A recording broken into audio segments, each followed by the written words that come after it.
শালা যেমন দেখে না সেখানে কাঠ ফেলে রেখে দে।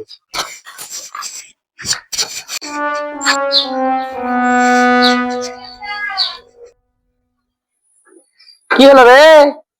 আমি এলআইসি কোম্পানি থেকে এসেছি, আপনি এলআইসি করে নিন।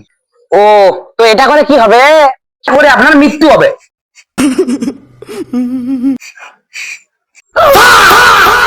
আবে তুই কেমন লোক রে, জ্যান্ত মানুষকে মেরে দিচ্ছিস? মানে স্যার, এটা করে আপনি মারা গেলে টাকা পাবেন। ভালোই তো, তোর কোম্পানির লোক কি উপর অফিস খুলে রেখেছে নাকি? হ্যাঁ স্যার, আপনি মরার পর আপনার বাড়ির লোক টাকা পাবে। তাহলে তোমার বাড়ির ইন্স্যুরেন্স কর, আমারটা করে কি করবি? আমার তো কোনো ফায়দাই নাই। সত্যি তো, ওর তো কোনো ফায়দাই নাই। দেখুন স্যার, এটা করলে আপনার অনেক রকমের সুবিধা রয়েছে। কিসের ফায়দা বে? তোর ওই তো টাকা নিয়ে কি আমি স্বর্গের গেটে কি কি ঝালমুড়ির দোকান খুলবো?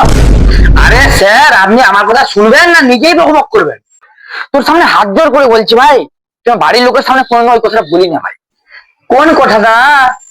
এই যে এই কথাটা, যে আমার মরার পরে টাকা পাওয়া যাবে, নাহলে আমার বউ আমাকে চায়ের সঙ্গে বিষ খাই মেরবে। তুই ঘর যা,